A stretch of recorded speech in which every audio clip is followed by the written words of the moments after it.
For Asgard!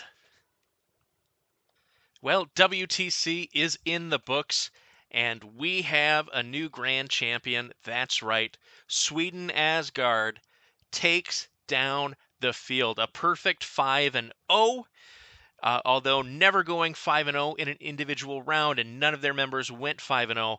An absolutely true definitional team effort. Wonderful tournament overall. Was only able to watch from afar across the pond here.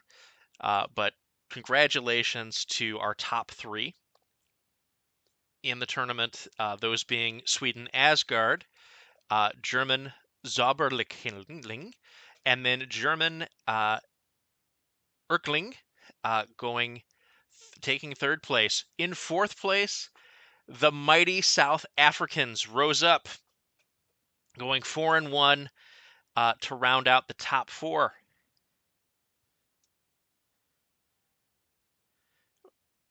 Going 4-1 to round out the top four, and my personal favorite with friends on the team, Team USA Manatee in fifth place. In sixth place, we have Belgium making a tremendous showing. Seventh place to Black-Footed Ferrets, other U.S. team, and then Team Canada rounding out the top 8. Great tournament to watch from afar. In terms of just sort of watching it on Longshanks and seeing how it unfolded. A lot of twists and turns all throughout. But in the end, Sweden Asgard taking it all as predicted. As predicted, they were one of my early favorites, as was German Z. German A38, who I had mad respect for, was ended up in 12th place, just behind the French in 11th. Sweden as an entirety did very well. Two top 10 teams, Asgard taking the very top spot, but to round out the top 10 in 10th place, Sweden Midgard. So a lot of good stuff there, and I want to go through a whole bunch of this. First off, we'll go back through Sweden's composition. An amazing run to Olaf Winthrop and his Khador lists, being the best Khador in the tournament with a personal record of 4-1. Absolutely propping up the win rate of Khador at the event. The next best Khador player went 2-3. So that is quite a statement on the ability and thoughtfulness of Olaf and Team Asgard in their execution and utilization of him in the Khador role. Absolute sniper against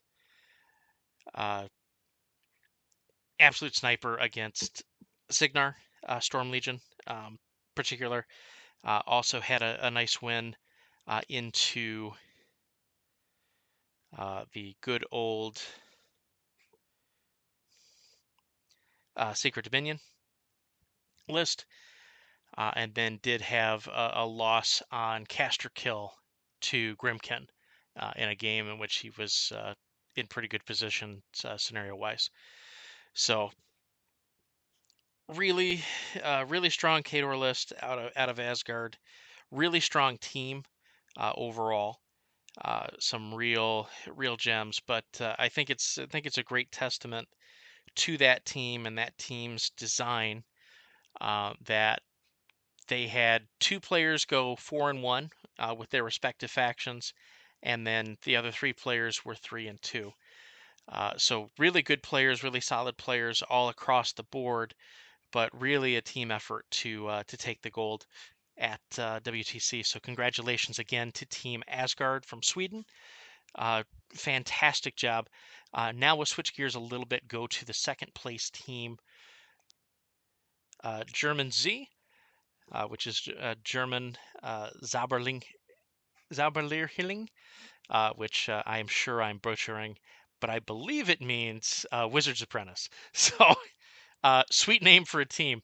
Want to talk a little bit about their composition again, just to refresh people or to get people to understand what they were bringing to the tournament.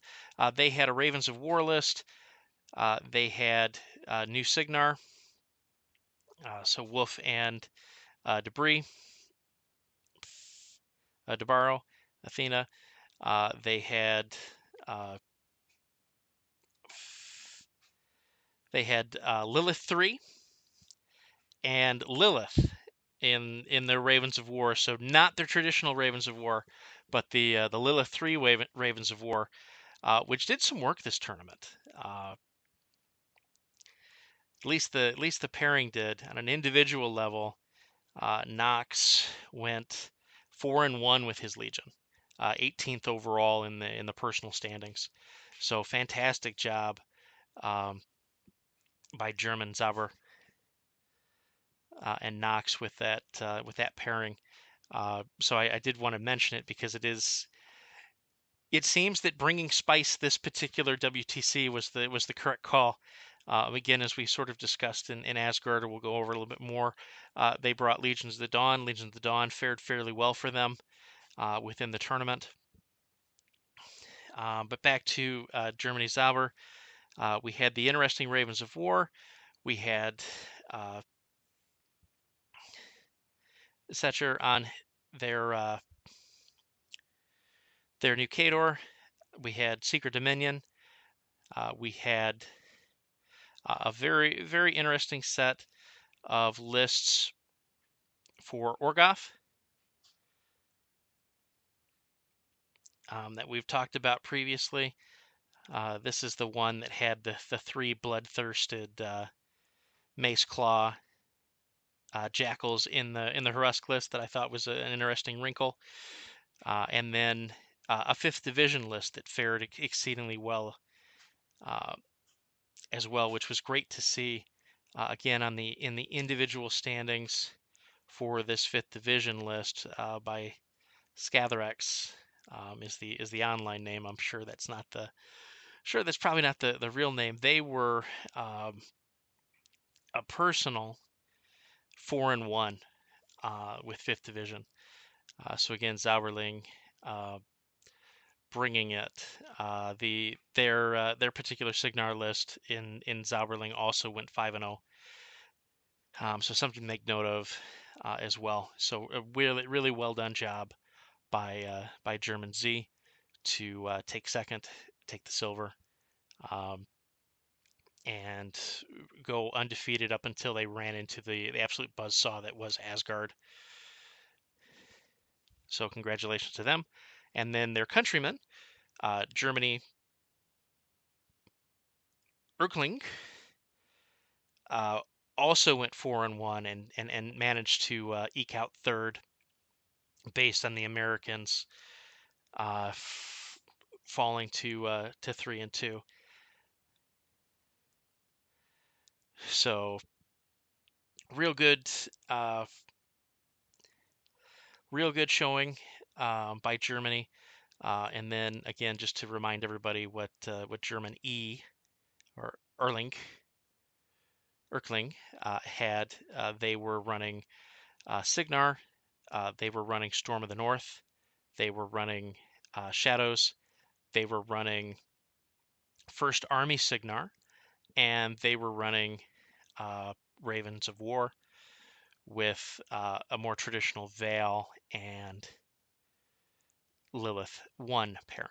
So some interesting bits on the German teams to manage to eke out the win. And then the absolute darling of the tournament, the story of stories, beyond the fact that Germany went extremely hard this tournament, and Sweden also performed exceedingly well as an entire country, with Asgard taking the gold.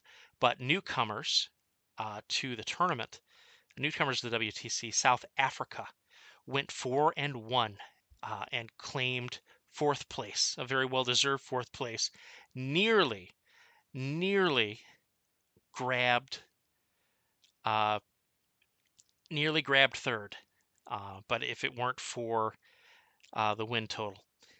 So if Elkling had not been able to win their games, uh, South Africa would have secured third place, but a very well deserved fourth place. An absolute yeoman's work by this team. Phenomenal job across the board by the South African team. They should be very well commended, and excited to see if they're able to make next year's WTC, and hopefully they can bring some more of their countrymen, because this was absolutely awesome to look at from afar, to see South Africa perform and perform well, and they had a very interesting composition. They had Grimkin, they had Dark Operations, so they had Cephalix, they had United Creole, and they had uh, Storm of the North and Ravens of War. So really cool to see um, South Africa coming in and then performing exceedingly well. So congratulations to them. And then I'd be remiss if I don't finish with the top five, being it's my original pick to win it all, and my countrymen and a couple of my friends uh, here with Team Manatee. So Team Manatee ended in fifth place on a 3-2 record. Uh, a real strong comeback to get where they were.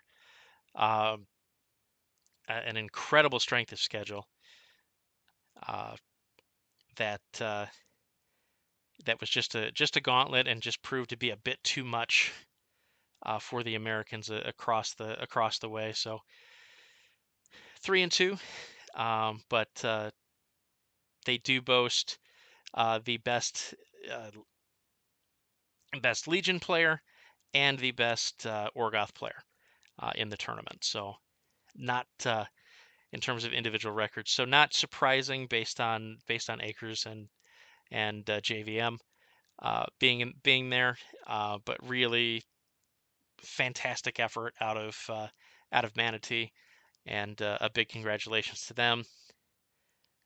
Then we get to Belgium, and then in seventh place we have another of our American teams, Black-footed Ferrets. Absolutely stunning tournament on 3-2. Really performed well. Had some incredible matches and incredible matchups, and really excited to see that team coalesce and come together and make it to 3-2 and end up in seventh place. So top eight finish, two top eight finishes for the Americans. Uh, Canada ending in eighth place on a 3-2 record as well. Canada had some very hard fought matches. They had an incredible individual performance by Corey Doyle, the top Cephalix player in the tournament. He went 5-0 personally, and I think I'll just go to his individual standing, because I do like to highlight these. For personal record, Doyle was the ninth best player overall in the tournament on an individual level, on a 5-0. So really strong carry by Corey and the Canadians, 3-2. They were in it right to the end, uh, and just ran out of time, um, losing on clock. So a real heartbreaker for the Canadians, but they should be proud of the top eight finish uh, in the event. So fantastic work. So let's talk about the overall numbers, because this is where it gets fun.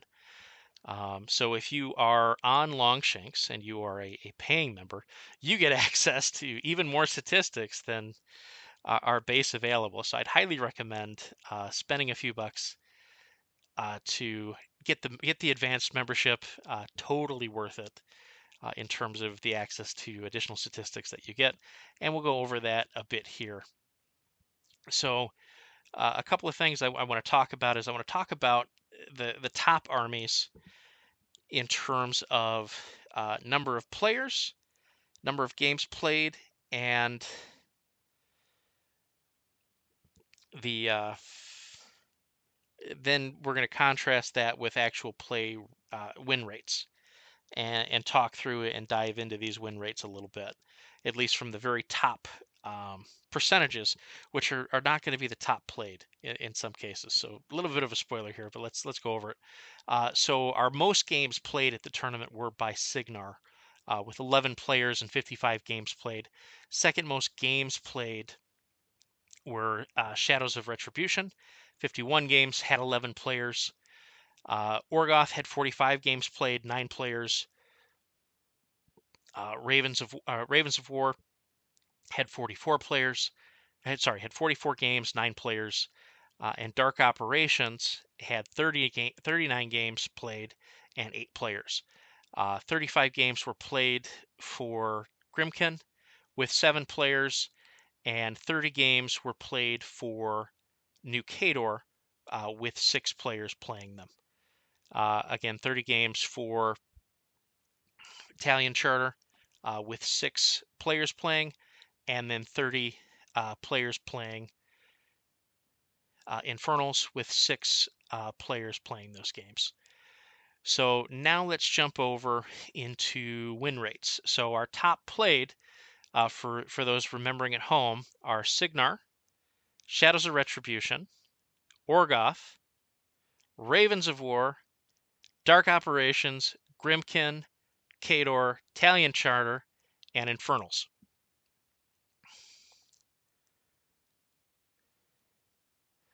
Our top win rate: Scorn, Exalted, 80%. They had 2 players playing it with 10 games played on an 8-2 win record. Second percentage win rate at 71%, 35 games played. Grimkin, 25 wins, 10 losses. Third win rate, 67%. Storm of the North. I did not stutter. Storm of the North. 15 games played, 3 players playing it, 10-5. Fourth place win rate with 51 games played on 67%, a 34-17 overall record. Shadows of Retribution. Right behind them, their countrymen. Legions of Dawn. Legions of Dawn. Everybody's favorite punching bag. Legions of Dawn, with 20 games played, 13 wins, 7 losses, 65% win rate at the WTC. And part of the winning Asgard team.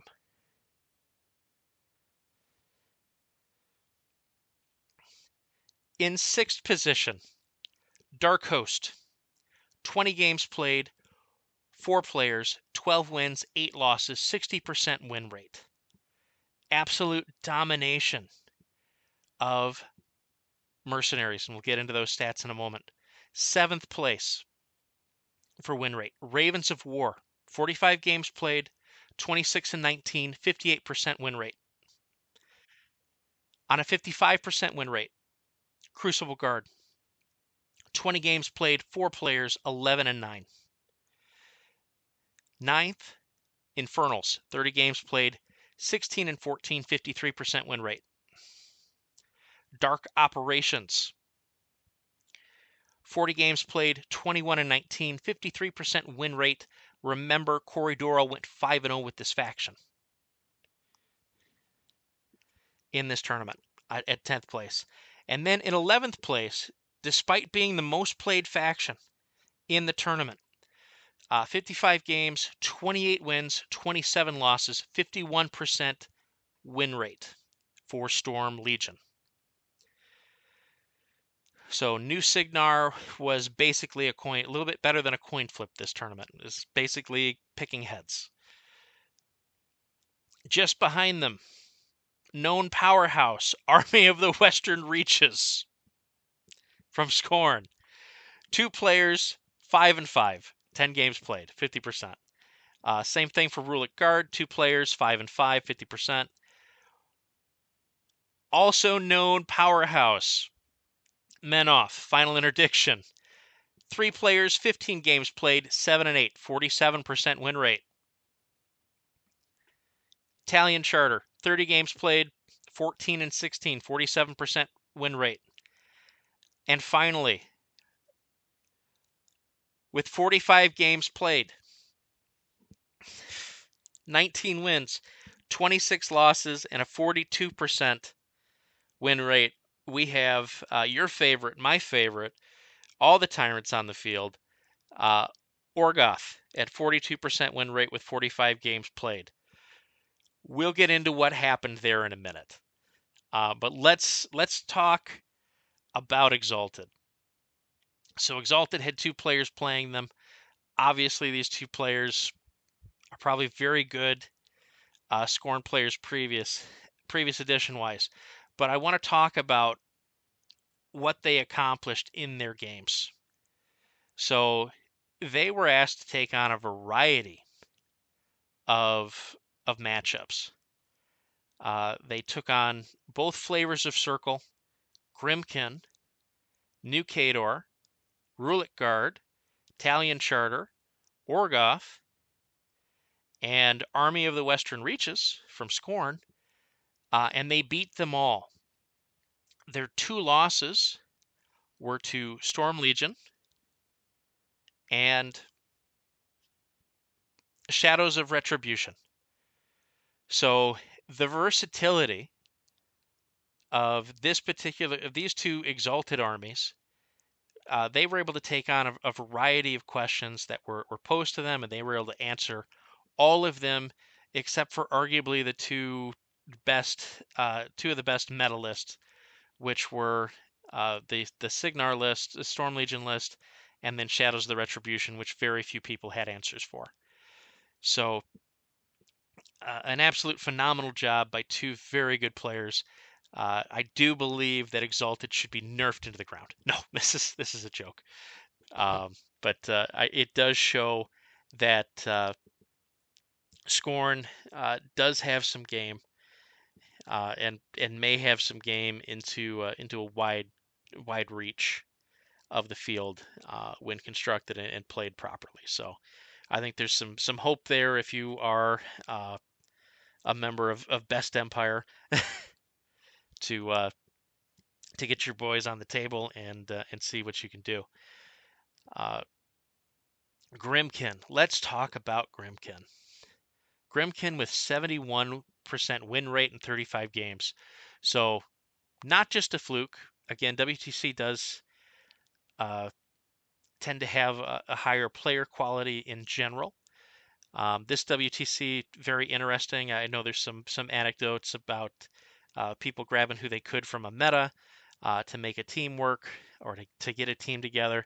So we can argue a few things, but we can argue with a 71% win rate.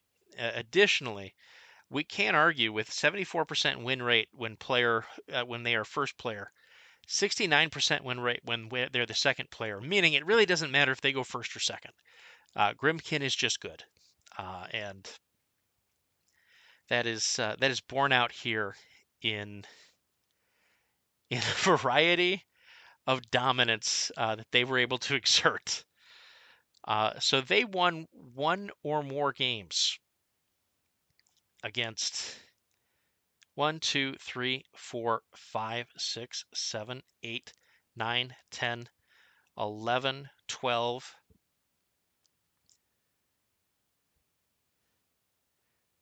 13, 14, 15 armies. Of those 15 different armies that they faced and won at least one game against, only 3 of those opponents won one or more games back.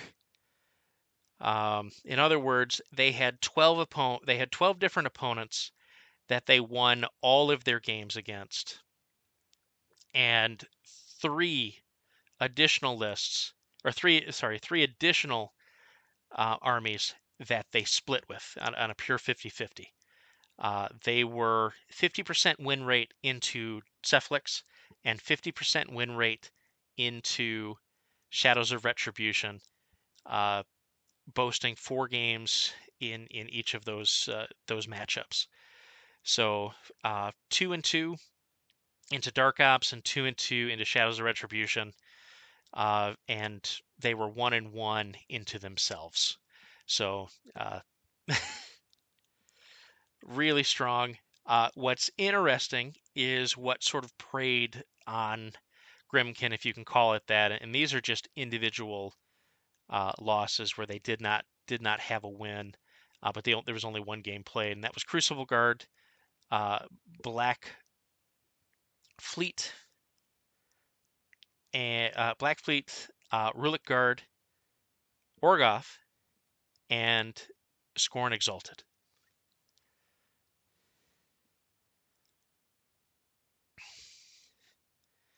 They they absolutely owned the Legion matchup.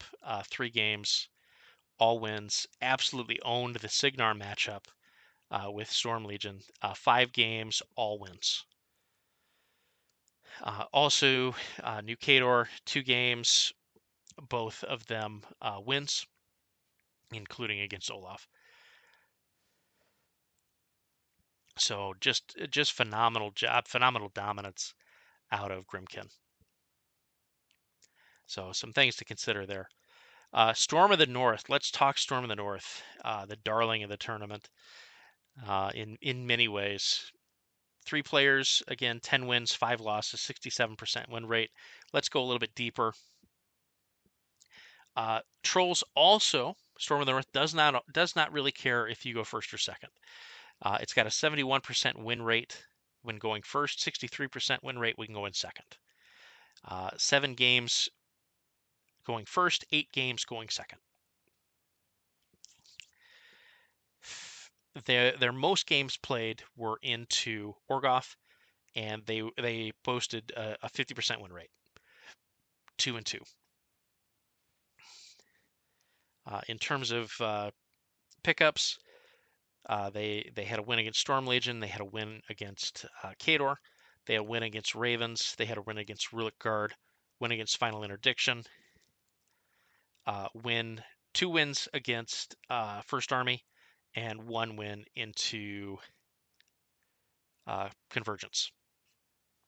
They had a loss into Secret Dominion, a loss into Dark Operation with 1 game played, and a loss into Legion of Dawn.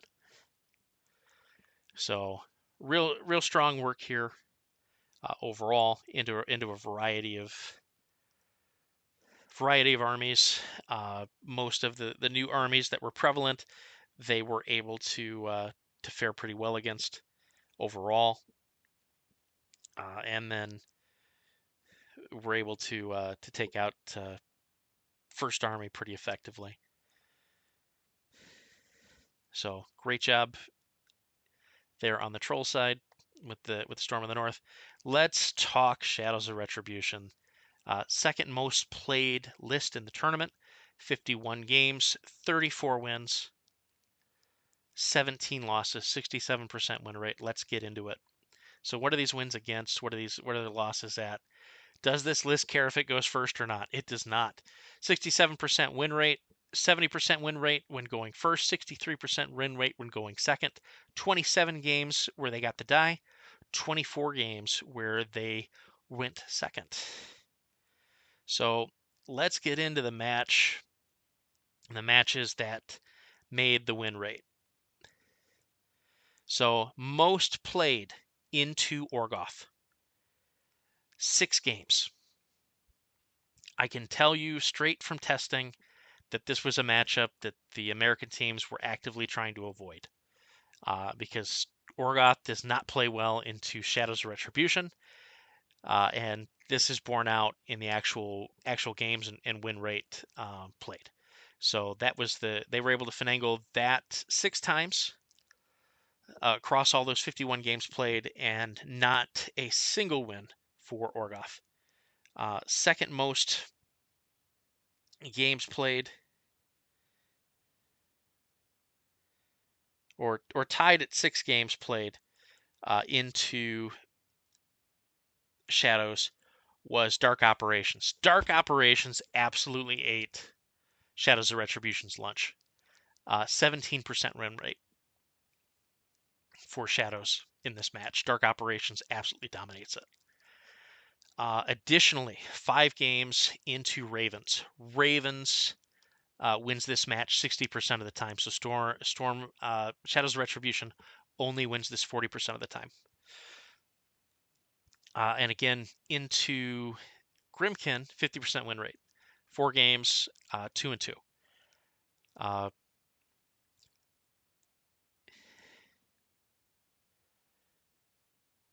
So then they had Shadows had 3 games into New Signar, won 2 of them, so 2-1, 67% win rate. 3 games into New Kador, absolute dominance by Shadows, 99% win rate. 3 games into Infernals, 99% win rate, absolute dominance, 3-0 for Shadows. 2 games into First Army, Shadows, absolute dominance, won both of them. 3 games into Crucible Guard, Shadows absolutely ate Crucible Guard's lunch, 3-0. Same thing with Secret Dominion.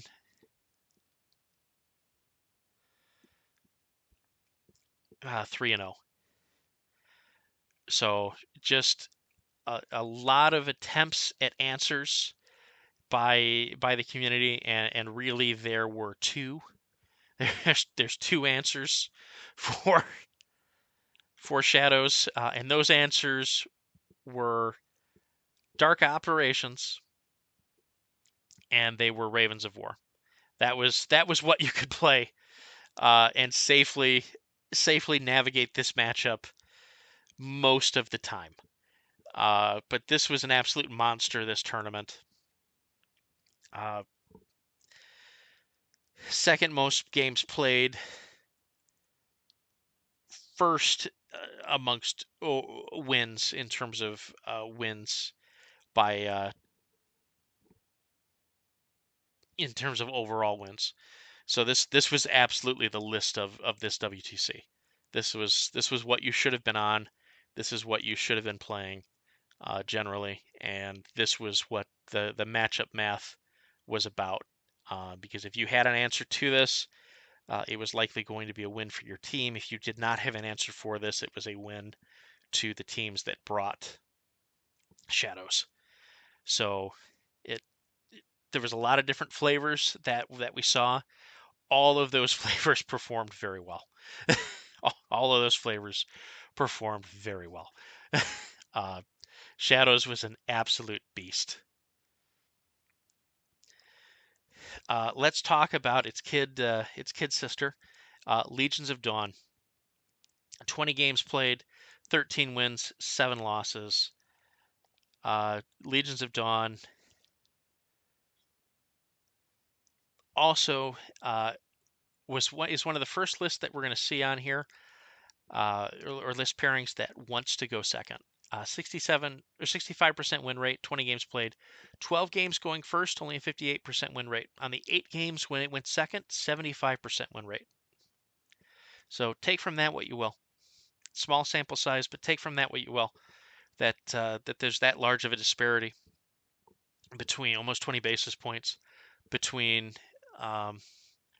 winning the role and going first and going second, where going second is so much higher for this particular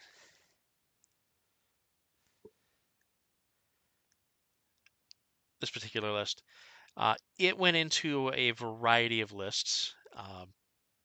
1, 2, 3, 4, 5, 6, 7, 8,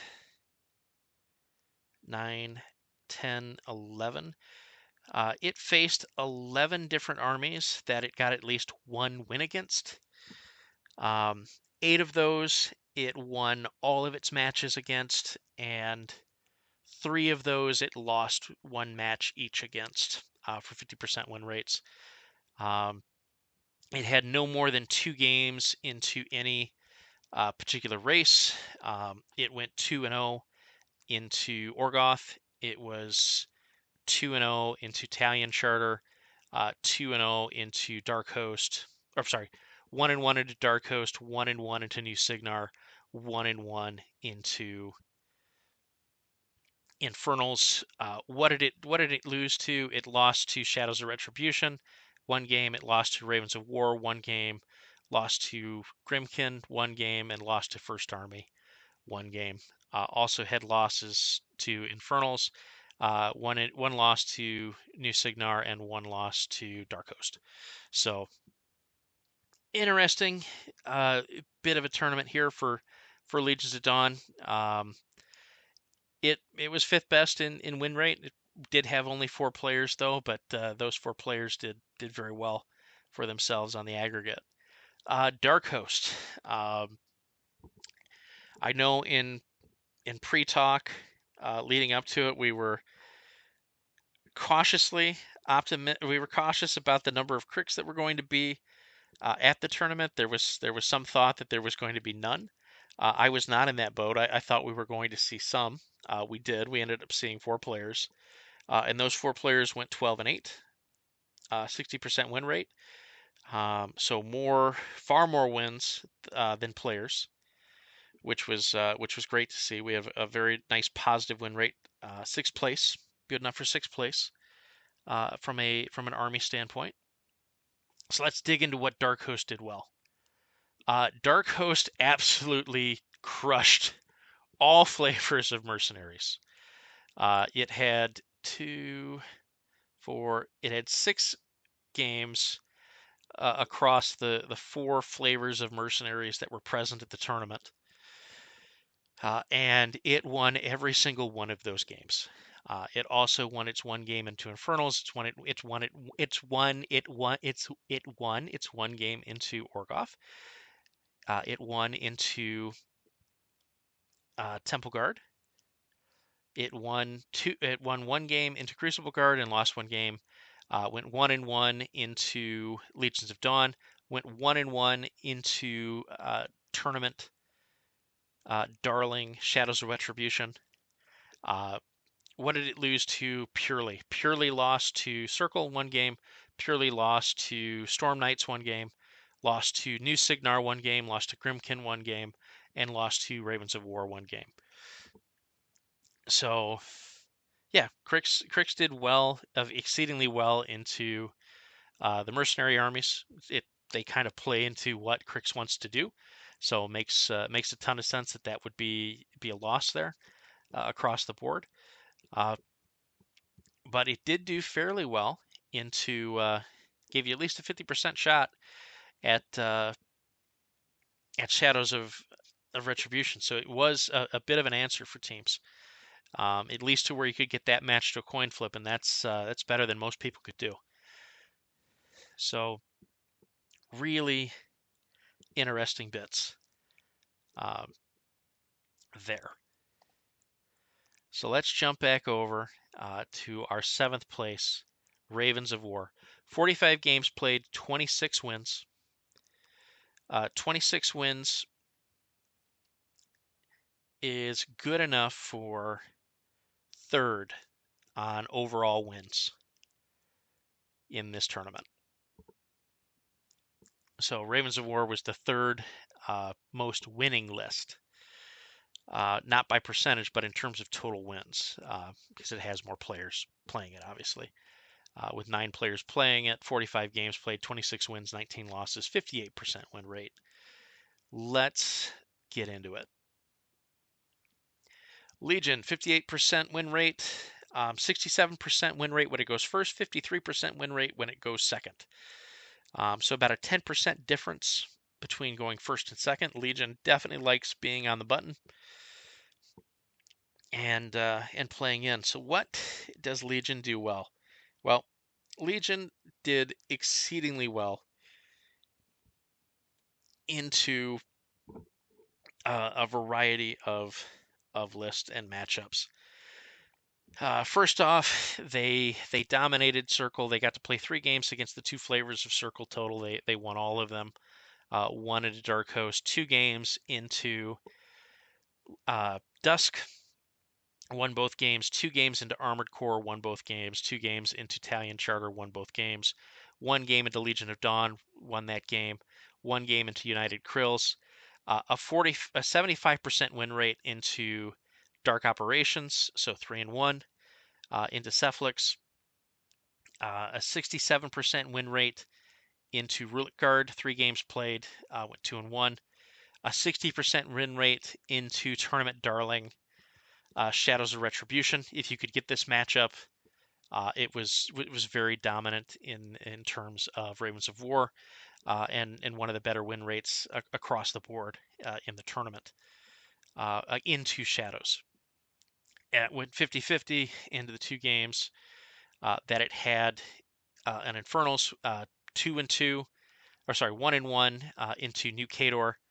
Of course, 4 games into Ravens of War itself. That was a 2-2. 50% into Final Interdiction, Menoff, 1-1. Got absolutely torn up by New Signar. Only 4 chances, only won one of those games, 1-3 into New Signar. So New Signar just too much for Ravens of War. Speaking of too much, Grimkin absolutely ripping apart Ravens of War. 5th Division had 1 win into Ravens of War. Orgoth was not able to scrounge up a win into Ravens of War, and on 2 games. And Storm of the North, Orgoth won both games into Ravens of War. So Ravens of War was unable to win into it. Same thing with 5th Division, and same thing with Storm of the North. Storm of the North, too much for Ravens of War. But Legion was a good place to be this particular tournament. So some food for thought there. Crucible Guard, 50% win rate. We'll jump over and look at the statistics and see if we got anything fun there.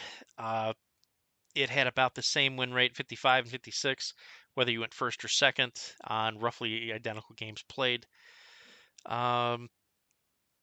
It got the bulk of its wins into got 1 win into Grimkin, got 3 wins into 5th Division, 1 win into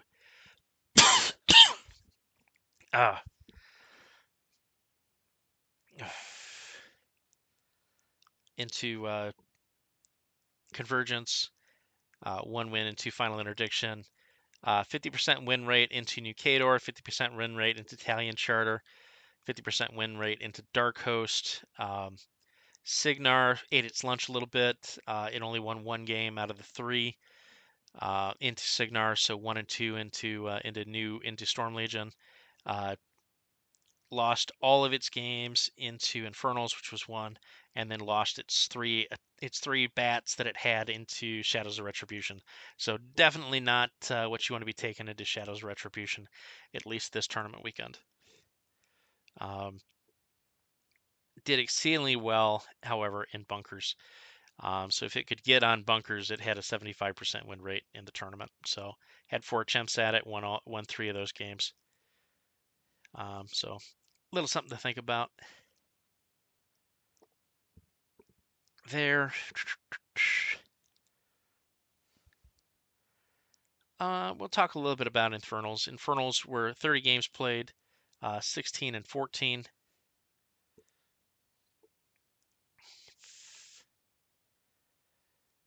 They're kind of all over the map in terms of game wins. Notables had 2 games into Orgoth, won both of those games. Had a 67% win rate into Dark Operations, so had 3 chances at Cephalix, got 2 of those wins. 1 loss. Same thing with Italian Charter, 2 wins, 1 loss. It was 50-50 into Legion, 1-1. 50-50 into Legions of Dawn. And then had 3 games into Shadows of Retribution, lost all of those. Had 2 games into Grimkin, lost all of those. 1 game into Storm Legion, lost those. 1 game into First Army, lost that. 1 game into Dark Host, lost that, and 1 game into Storm Division, or sorry, not Storm Division. 1 game into Secret Dominion, and lost that. So good tournament overall for Infernals. But let's talk Dark Operations. 40 games played, 21 wins, which is good enough for 1, 3, 4, which is good enough for 4th place on the total wins tracker.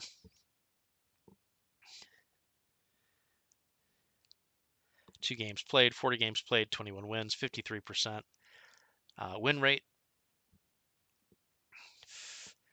Cephalix has a very telling story when it comes to rolling for first.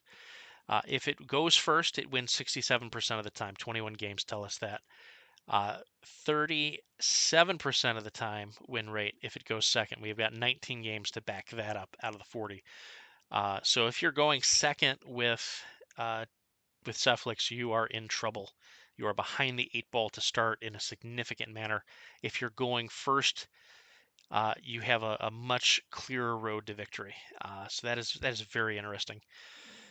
As we stated before, but I'll state it again, they absolutely munched Shadows of Retribution.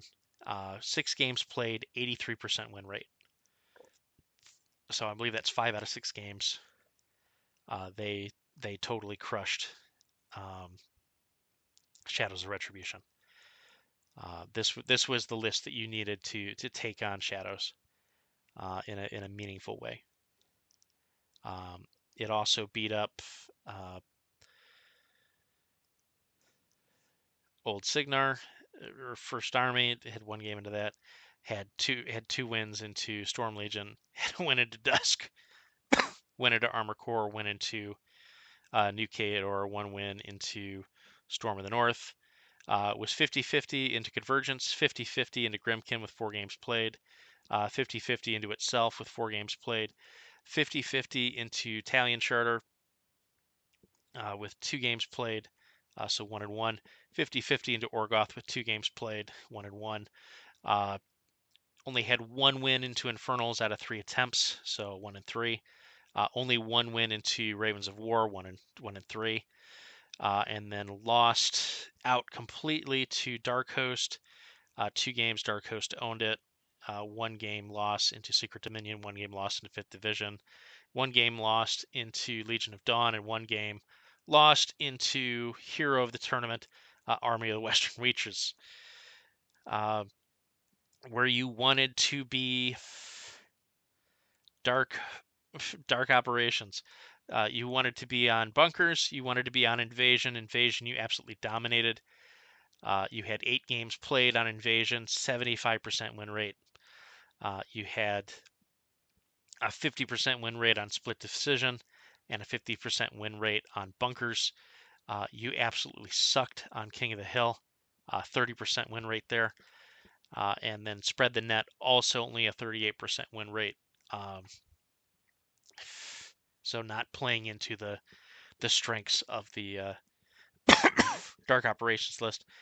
And then in terms of breakdown of those kills, 63% caster kill rate for win. Death clock 50% of the time. And then scenario win 48% of the time. I'm sorry. You had 8 games that were decided by caster kill, 8 games that were won by death clock, and 23 of those games were decided by scenario. If it came down to caster kill, you got that 63% of the time. Death clock, you were 50-50, and 48% of the time you won on scenario as part of that 53% win rate overall. All right, so that's Dark Operation. Let's talk about Legion of Storm, the Storm Legion, new Signar.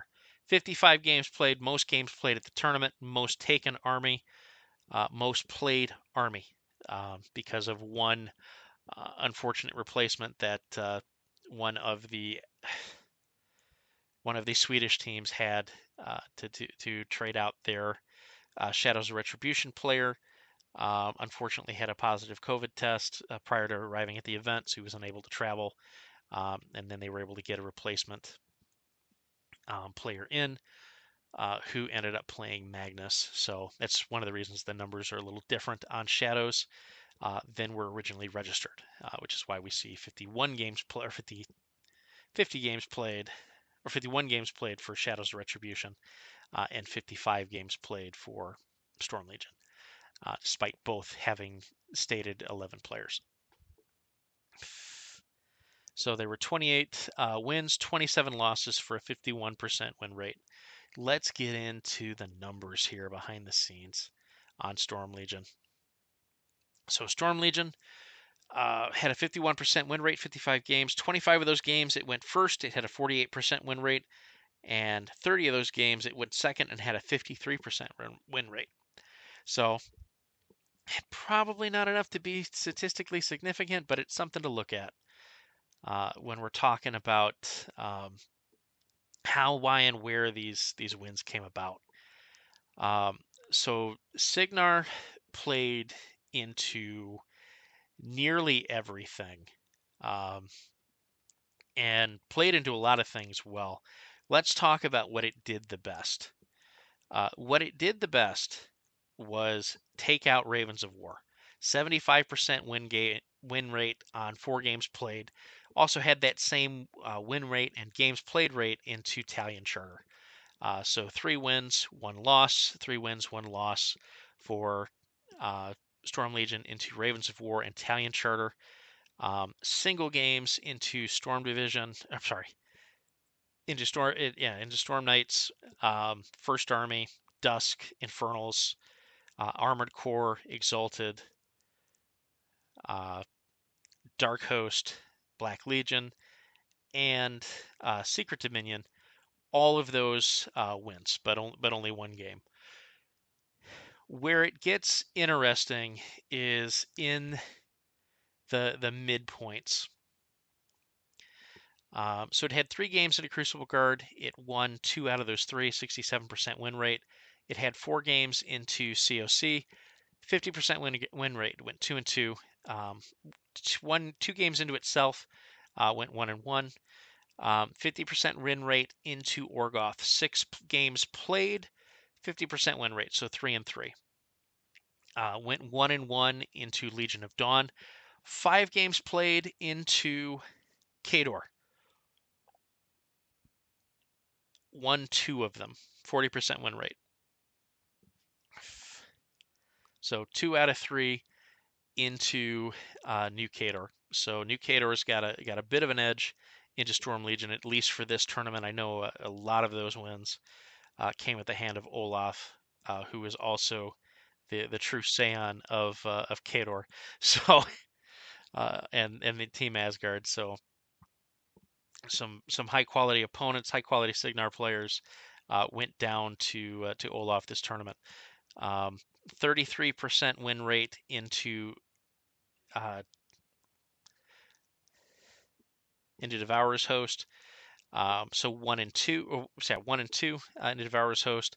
1 and 2 into Shadows of Retribution. 5 games into Grimkin, lost all 5 of those games. You cannot drop new Signar Storm Legion into Grimkin this tournament. You got. 1 loss into Storm Division, or sorry, not Storm. 1 loss into 5th Division. 2 losses into Dark Operations. Cephalix proved to be too much for New Khador. So did both flavors of Trolls. 1 game each was the result there. So Storm of the North with 1 game played and a loss for Signar, and Signar losing also to United Krills. So interesting bits. Overall on Signar, it was good to be Khador into Signar.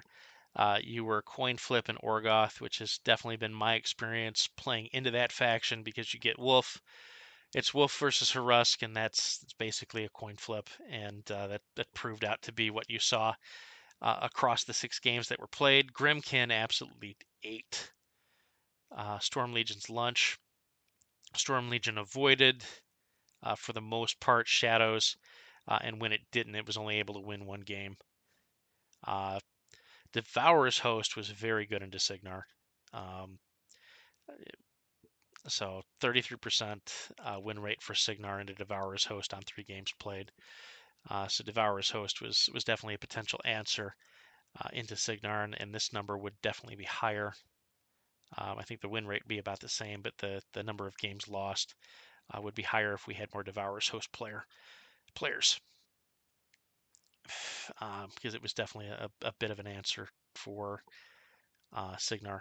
But Grimkin, absolute dominance into Signar, which we talked about a bit before.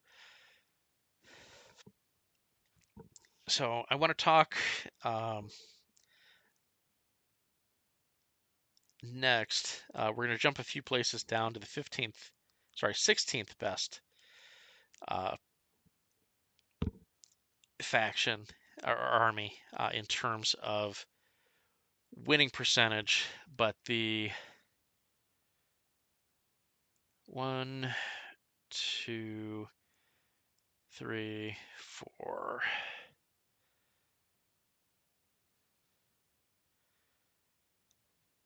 Three, 4. The 6th best total wins on 19 wins, 26 losses, 45 games played, 42% win rate. Orgoth Sea Raiders. Orgoth had a very interesting showing this tournament. Some of the numbers are going to illustrate something really funny here. So 45 games played, 42% win rate. On the 18 games we got to go first, 67% win rate. On the 27 games we went second, 26% win rate. So the die roll proving to be very important for the majority of Orgoth lists that were present at this tournament. Let's get into the numbers. What went well? 2-0 into Devourer's Host, 2-0 into Convergence, 2-0 into 5th Division, 2-0 into Ravens. A win into Grimkin, only got one Grimkin drop. A win into Army of the Western Reaches, a win into Dusk. Let's talk 50-50s. We had 6 games into Signar. We won 3 of them, 50-50 split. We had 2 games into Cephalix, Dark Operations, went 1-1. We had 4 games into Storm of the North, went 2-2. Let's talk about what did not go so well. We had 6 games into Shadows of Retribution. We lost all of them. That was our most played game outside of Signar. Signar, we 50-50'd. If we were put into Shadows of Retribution, we absolutely got trounced. This was something that the American team saw in testing and tried to actively avoid, is that Shadows really does everything that is not good for Orgoth to play into. We can attrition it pretty well, and even if we attrition it the best, it can position in such a way that we are blocked out of scenario. And it just wasn't a nut that the American testing could crack for Orgoth. So definitely not surprised by Shadows owning the matchup. Am a little surprised by the number of teams that engineered the Orgoth match or allowed for the Orgoth match to happen with the 6 games played into it. So that's interesting. Also interesting was Menoff final interdiction. Won 3 games against Orgoth. So Orgoth had 4 games into final interdiction. It won 1 of them. It lost 3 to final interdiction. Menoff. I can tell a lot of that was the nature of a majority of Orgoth lists were not as range-centric as some of the other ones. And the range-centric list would fare far better into the men-off matchup generally. The the less range-centric lists that were a little more prevalent in the Orgoth body as a whole definitely were going to fare worse into Final Interdiction. So again, that makes sense to me. 2 games played into Legion of Dawn. 2 wins for Legion of Dawn. Orgoth unable to crack that code. 2 games into First Army. Orgoth unable to crack the code. 2 games into Infernals. Also a match that we kind of saw in testing was not overly favorable to Orgoth, so not really a surprise there. 1 loss into Dark Host, 1 game played. A little bit of surprise there. Generally, Orgoth has a lot of tools into Dark Host that tends to be a little more of a green match. Dark Host can, in the straight Scaverius mass, can be pretty scary into Orgoth, but there's some mitigation that can be done. It's a playable game. But again, just 1 game there. Storm of the North doing very well into Orgoth was interesting. That's not what I would call overly surprising, but it was interesting to see it play out. Secret Dominion winning 2 of the 3 games. Again, not overly surprising. It's not the game that Orgoth wants to play, for certain.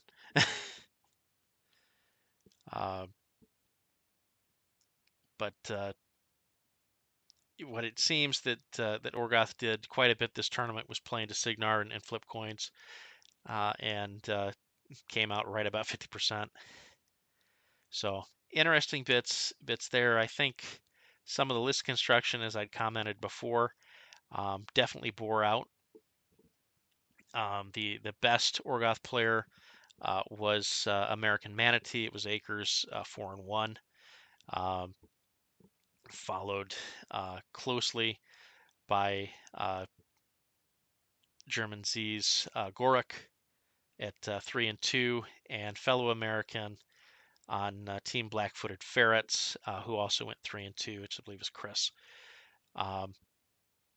They played very well across the tournament. They had lists that I rated pretty highly, and then there was a large logjam of players at 2 and 3 for Orgoth. So propped up a bit by a couple players who did pretty well with the army across the long haul, and then suffered a little bit by some of the list construction that I had pointed out earlier. So I hate to be wrong about that. Hate to be right about that. But I think that helps explain why we had so many Orgoth in the tournament, and then had the result that we had. The other part of it was we had far too many matches into Shadows. You take out those Shadows matches, I mean that's 5 losses that we could have potentially 50-50'd on something else, from a general standpoint, or one. I mean that moves us up even 2 wins. I mean that puts us on par with the 21 wins of Dark Operations on 5 more games played. So there's some things to be said there, but that's sort of where my headspace is at on it as I reflect through for Sea Raiders. I'll go 1 more on this, which is Talion Schurter. It was 15th best win percentage, tied at 47%. 12 through 13 was again Army that reaches Rulic Guard and Final Interdiction. But again, there you're looking at 2 players, and 3 players. So the numbers are a little skewy. Once we get into just 3 players, there's not a ton can be drawn there, except, hey, they had 3 players that knew their armies and played well for the most part. But when we start getting into 30 games played, that starts to be slightly significant for the tournament.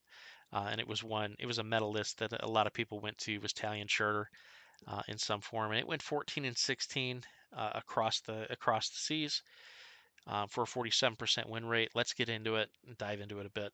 47% win rate. However, it had a 67% win rate when it went first, but it only went first 9 games. 21 games it went second, it had a 38% win rate.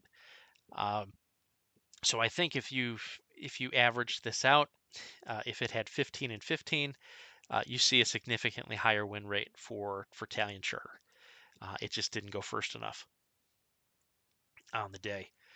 So let's get into the games and the numbers. Um, where it did well on sort of an individual basis.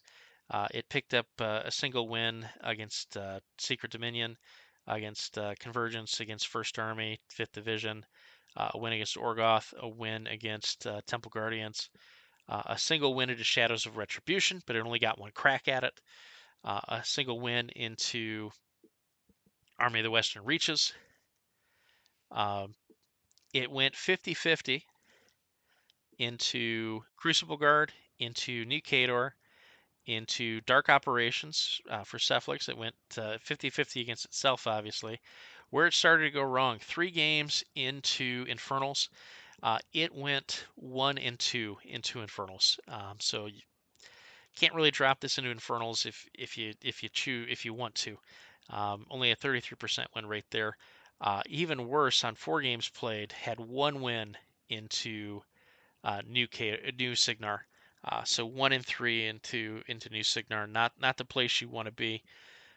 There had 2 losses into Dark Host, 2 losses into Ravens of War. Again, not surprising.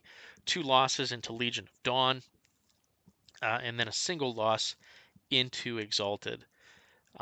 So some to me, the interesting bits here, uh, as we kind of talked about, is how few games it went first and how much the win rate varied based on that first die roll.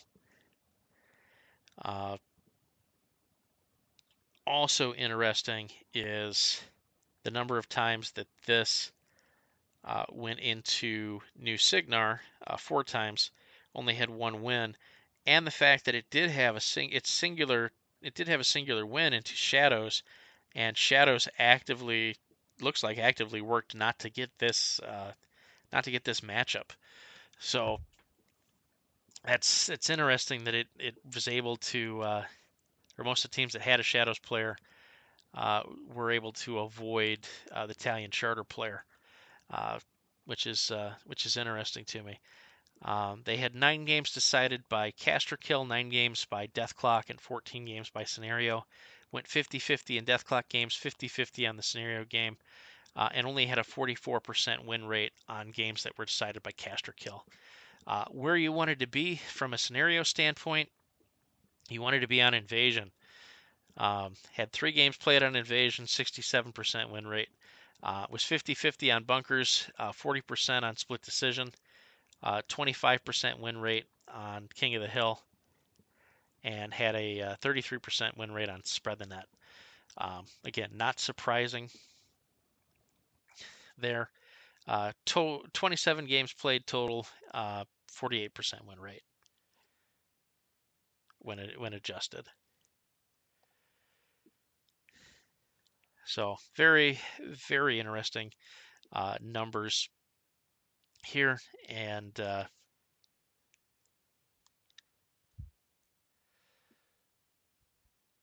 let's talk it. We're going to talk one more, which is Winter Core, and this is because we had 30 games played on Winter Core. Winter Core with the 23rd best win rate, or 30%. They had 9 wins, 21 losses. 4 of those wins came courtesy of Olaf and Team Asgard. So what did Khador do well? Khador was really, really good into Signar. It had 5 games into Storm Legion, and it won 4 of those games. Had a 60% win rate on those 4 games. It had 1 win into Storm Knights, and 1 game into Storm Knights, 1 win into Secret Devourers, or Secret Dominion. It was 50-50 in the 2 games it played into Crucible Guard, 50-50 into 5th Division, 50-50 into Legion, 50-50 into Italian Charter. Where it did not do so well, it had 3 games into Shadows of Retribution, lost all of those games. It had 2 games into Grimkin, lost both of those games. It had losses to Devourer's Host, lost to House Callus, loss to Infernals, loss to Dark Operations, loss to Final Interdiction, loss to Legions of Dawn, loss to Army of the Western Reaches, loss to Exalted, loss to Storm of the North, and loss to United Krills. Cater was again on a 30% win rate. It had perfect balance in terms of number of times it went first and number of times it went second, 15 and 15. In terms of its game played, 27% win rate when going first, 33% win rate when going second. So how did it get its games decided? 18 games were decided by caster kill. Khador was 33% in those games. Khador caster security is an issue. You have to have a way to keep your caster secure. If you're able to do that, you deny this win condition to your opponent. On Death Clock, there were 2 games it was 50-50. On Scenario, 10 games were decided by Scenario. A 20% win rate for Khador on Scenario. So the best thing for Khador to do was to, at least percentagely, was to get to Death Clock and pray. Was to just try to time you out. What actually happened is most of the time the game was decided by caster kill. Either Khador killing the caster about 33% of those games, or they killed your caster. And I do know that most of Olaf's games were decided by caster kill. Typically a Tempest knockdown initiated by ECAT, and then followed by a Gallows. So very interesting stuff here. And then in terms of Scenario, pretty much Scenario exhausted. The only one that Khador really didn't like was, it didn't like any of them, but the one that it did the worst on was Invasion with a 17% win rate. On Bunkers, it was 33%, King of the Hill 33%, Split Decision 33%, Spread the Net 33%. 30 games played, and again a 30% win rate. So new Khador is in an interesting spot. Winter Core is in a bizarre spot. The best thing we can do is try to kill your caster, but at the same time, if our assassination runs fail, or we try to set it up and we don't have caster security, there's a real good shot that the game's going to end with you just killing our caster. So it's a weird spot for the faction to be in. Olaf did amazing with this list. I recommend for all Khador players to kind of check it out, see what he did. He's got a little bit of a quick write-up now in the Warmachine and Hordes Discord. So probably can pry some more information out of him later when he's a little more rested. But was great talking with him today about where his lists were at, and his strong utilization of Tempest. So a lot of Tempest play from him with Ekaterina. So very, very interesting stuff. But that's the big guys played at the tournament. That is the major breakdown of WTC. Awesome job by the organizers. Hats off to all that participated, and exceedingly warm congratulations to Team Asgard from Sweden, Team Zauber from Germany, Team Erlunk from Germany as well, coming in 1, 2, and 3 respectively. So truly a great day for Warmachine. 120 players across 24 teams at this event. Was really amazing to see. Next WTC will be in Dusseldorf. It will be in August, and it will be specific to Warmachine. Have a venue capable of supporting 32 teams, and I hope that there are 32 teams in a waiting list for next year. So I hope we continue to see the growth in all the communities internationally. I think we had a rough year this year, and I think we're finally on the mend.